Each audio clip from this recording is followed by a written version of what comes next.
Alright guys, so in this video I want to show you how to easily create a component with the CLI, with the command line interface, rather than manually creating the files like we did and adding the stuff to app.module. We can have that stuff done for us. So I'm going to stop the server with Control C and just clear this out. And then what we can do is we can do ng generate component, and then we actually want to put it inside the components folder. So we want to say component slash, and I want a users component, okay, users plural.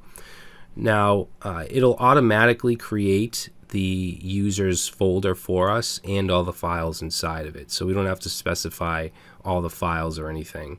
Now we could run this, but there's a shorter way. We can actually abbreviate this. We could do ngg component, and then we could even make this even shorter, and we could do nggc and then the components and then the name of the folder we want to create. Alright, now by default this is going to create a TS file, an HTML file, and a CSS file, just like we have for our user component. It'll also create a spec.ts file for testing, and we're not going to get into testing, so I'm going to add a flag here to not create that file, and that's -- spec equals false.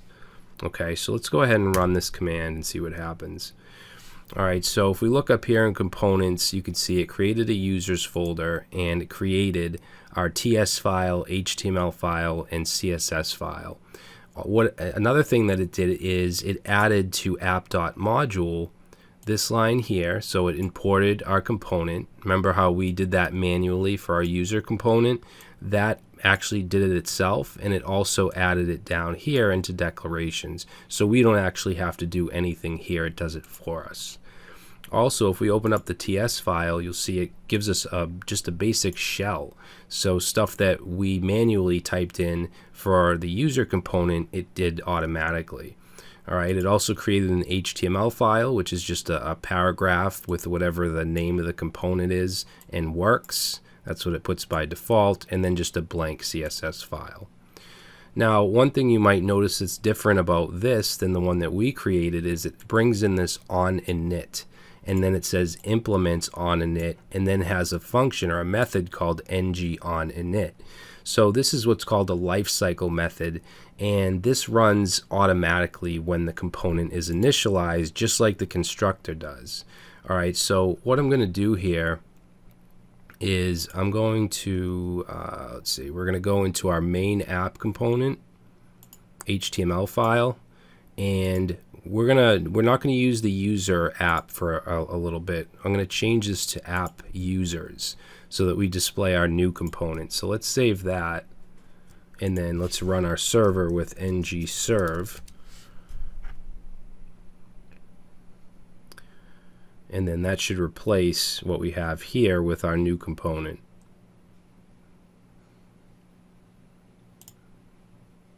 Alright, so we get users works because that's what's in the users component HTML file. Alright, now as I said, ng-oninit will run automatically, so if I say console.log, and in here we'll say init and save, you'll see that that ran. You can see it's logging down here. So this is actually what you want to use to create your for instance, if you do like an AJAX call or something through a service and you want to fill your properties, this is where you would do it. The constructor is more used for dependency injection, so to bring in services and stuff like that, you would inject it here, and we'll get into that later. So if we go back to our user component, the TS file, this that we did here where we assigned all the values to this .user, this should actually be done in the ng-oninit. Now you can do it in the constructor. It's not going to break it or anything, but it's recommended, and it's just the common standard to use ng-oninit. So what we can do is we can bring it in. We'll go up here and we'll say oninit, and then just like we saw in the new component, we can say implements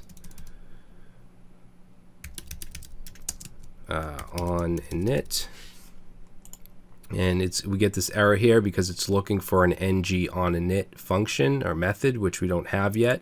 So we're going to create that right under the constructor. So ng OnInit.